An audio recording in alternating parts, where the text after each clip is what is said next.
The Testicular Dialogues. They have been threatening us, me and my twin, for many years now. We weren't taken in by the soothing tones, their smiling faces, or their clean white uniforms. We knew they were killers in disguise. Forget the hypocrite's oath, it is meaningless. For every year, the cold-blooded assassins kill us in the tens of thousands across the world and never lose a night's sleep over it. Deep down, me and my brother knew they were out to get us. Whether it would be me who they would target first or my twin was not the point. We were both to be eliminated. The only question in our mind was how long they would take to kill us, what modus operandi they would use to get rid of us, and whether death would be a slow, protracted affair or instantaneous.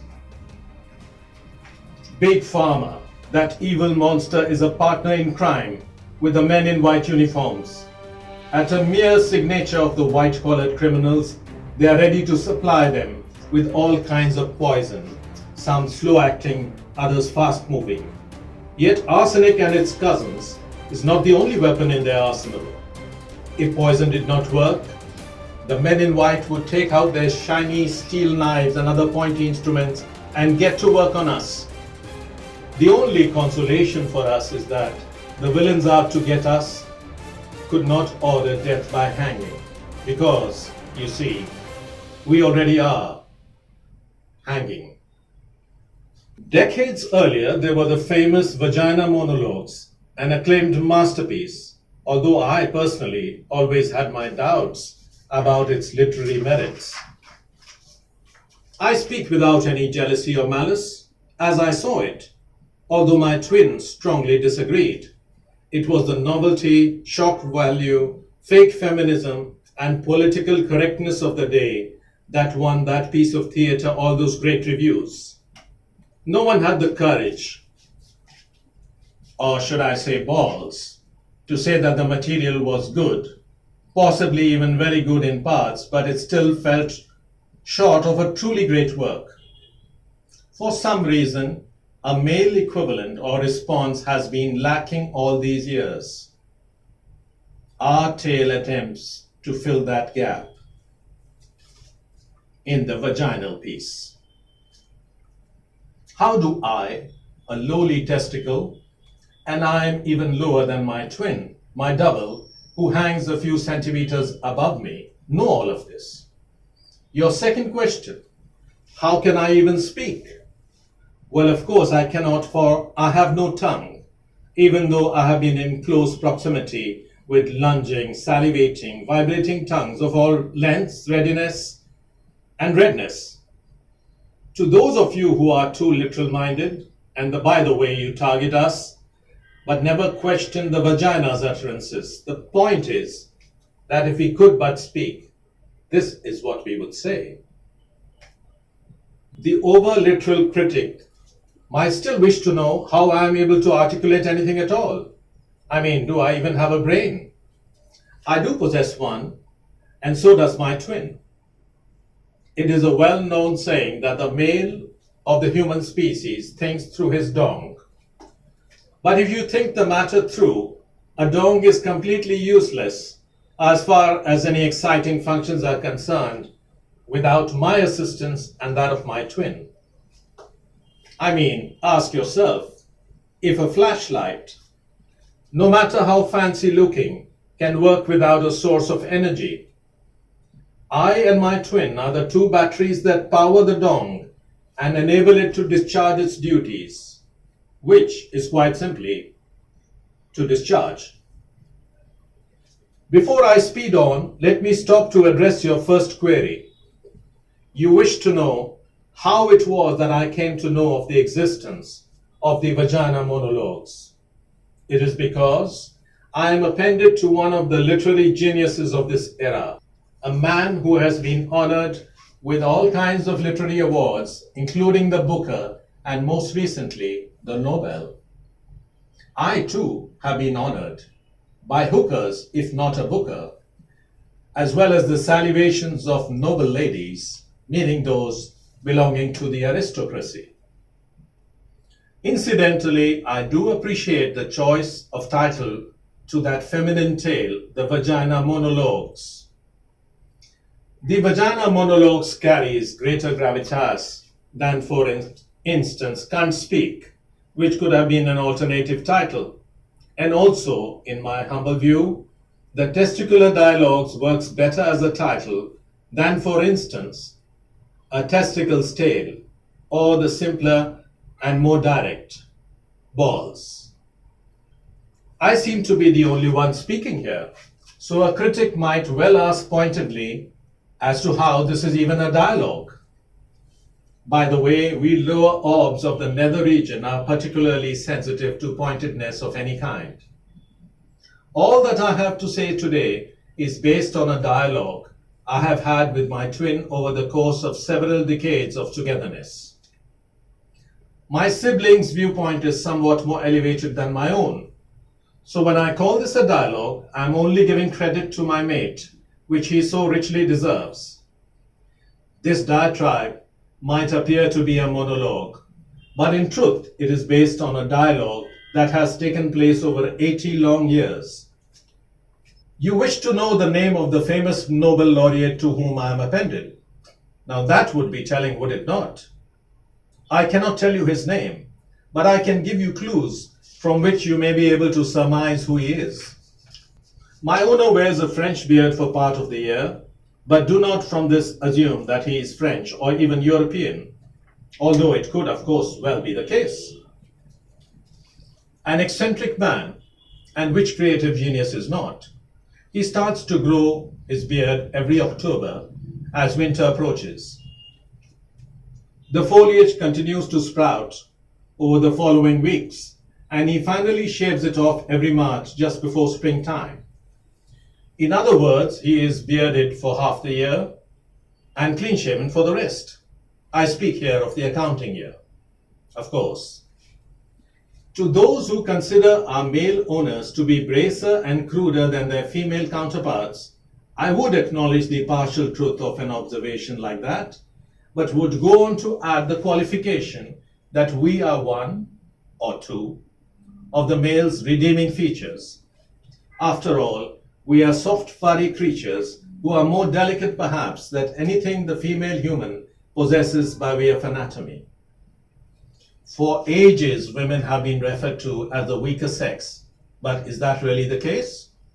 Although in terms of physical strength, women can be considered to be generally weaker than the men, they of the fairer sex do not have any body parts that are comparably as sensitive or delicate as we are.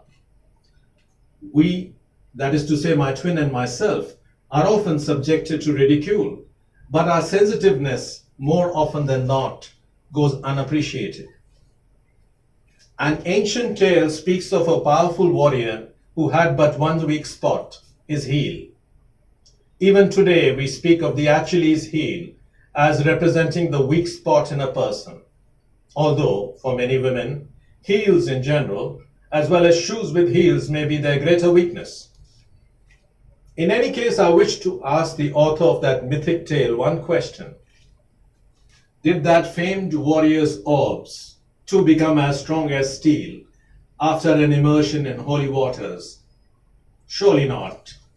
A couple of years ago, the president of a powerful country, the most powerful on our planet, was caught on tape triumphantly boasting to a buddy in bawdy locker room style that his tactic of luring women into bed was quite simply to grab them by the pussy.